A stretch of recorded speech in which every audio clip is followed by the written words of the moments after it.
Paix sur vous. Bienvenue dans ce premier épisode de cette nouvelle série, intitulée Vol, falsification et invention de prophéties. Dans cette série, nous verrons des prophéties d'autrui attribuées à un autre, d'invention de passages qui n'existent pas et la falsification de mots dans la Bible. Aujourd'hui, nous allons parler de la prophétie d'Emmanuel. L'auteur de l'évangile de Matthieu a utilisé un passage de l'Ancien Testament pour montrer que Jésus est Emmanuel, le voici. Or tout cela arriva, afin que fût accompli ce que le Seigneur avait déclaré par le prophète, disant : Voici, la Vierge sera enceinte, et elle enfantera un fils, et on appellera son nom Emmanuel, ce qui, étant traduit, signifie Dieu avec nous.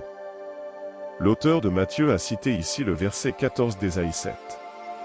C'est pourquoi le Seigneur lui-même vous donnera un signe, voici, la jeune fille a conçu, et elle enfante un fils, et elle appelle son nom Emmanuel.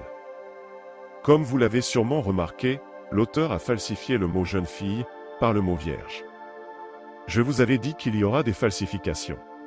Observez bien les deux versets, l'auteur de Matthieu n'a pas fait que falsifier le mot jeune fille, il a aussi changé tous les temps.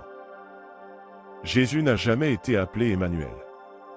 Mais au contraire sa mère, conformément aux ordres de l'ange, dans le songe de Joseph, Matthieu 1,21, et dans la vision, Luc 1,31, lui a donné le nom de Jésus. D'autre part, Jésus lui-même n'a jamais prétendu avoir le nom d'Emmanuel. Ni s'est approprié une prophétie d'Emmanuel. La prophétie d'Emmanuel est très longue, elle va du chapitre 7 au chapitre 9 du livre d'Ésaïe. Regardons maintenant, si les événements qui y sont décrits collent avec la vie de Jésus. Ésaïe dit : Écoutez, maison de David. Est-ce trop peu pour vous de fatiguer les hommes, que vous fatiguiez aussi mon Dieu ? C'est pourquoi le Seigneur lui-même vous donnera un signe, voici, la jeune fille a conçu, et elle enfante un fils, et elle appelle son nom Emmanuel. Il mangera de la crème et du miel jusqu'à ce qu'il sache rejeter le mal et choisir le bien. Car avant que l'enfant sache rejeter le mal et choisir le bien, le pays dont les deux rois te font peur sera dévasté.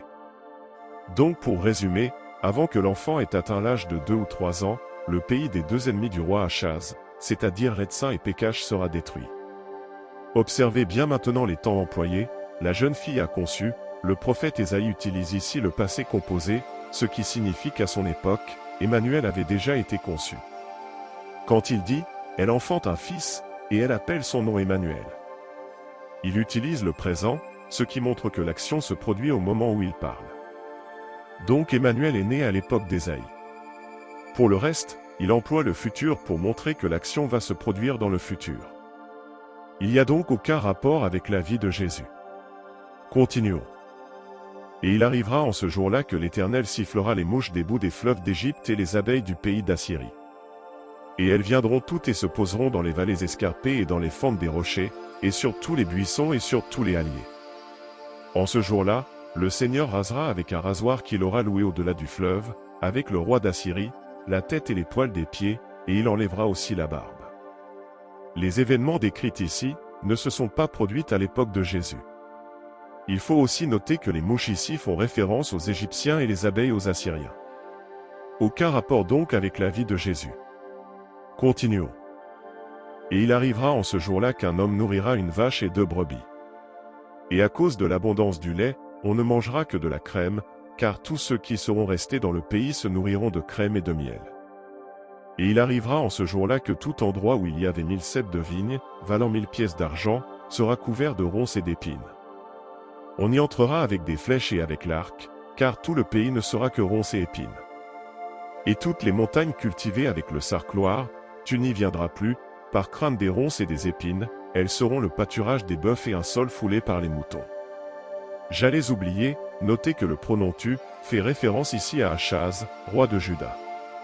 Comment donc, quelqu'un qui a vécu, il y a 7 siècles avant Jésus, peut être dans une prophétie de ce dernier? Cette prophétie n'a donc aucun rapport avec la vie de Jésus. En outre, les événements décrits ne correspondent pas à la vie de Jésus. Continuons. Et l'Éternel me dit, prends un grand tableau et écris Y en caractères lisibles, hâtez le pillage. Butinez vite.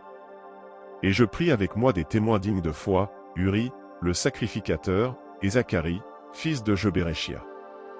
Et je m'approchai de la prophétesse, et elle conçut et enfanta un fils. Et l'Éternel me dit, appelle le Maher-Shalal Shashbaz. Car avant que l'enfant sache crier, mon père, ma mère, on portera les richesses de Damas et le butin de Samarie devant le roi d'Assyrie.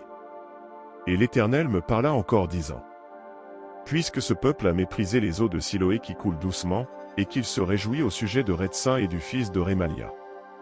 À cause de cela, voici, le Seigneur va faire venir sur eux les eaux du fleuve, fortes et grandes, le roi d'Assyrie et toute sa puissance, et il s'élèvera partout au-dessus de son lit et se répandra par-dessus tous ses bords. Et il pénétrera en Juda, il débordera, il inondera, il montera jusqu'au cou, et le déploiement de ses ailes couvrira toute la largeur de ton pays, ô Emmanuel. Moi, personnellement je m'arrête là, sinon je vais faire une longue vidéo. Il n'y a définitivement aucun rapport entre Emmanuel et Jésus. Sachez toutefois que la prophétie va jusqu'au 6e verset du chapitre 9.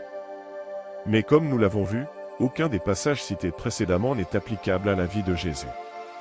Pour donc résumer, dans ce premier épisode nous avons vu qu'il y a eu vol de prophétie, je fais par la référence à l'attribution de la prophétie d'Emmanuel à Jésus. Nous avons aussi vu qu'il y a eu falsification de prophétie, lorsque l'auteur de Matthieu a remplacé le mot jeune fille par vierge, pour nous faire croire que la prophétie parle de Marie, mère de Jésus. Portez-vous bien, et je vous dis à la prochaine sur Coran versus Bible.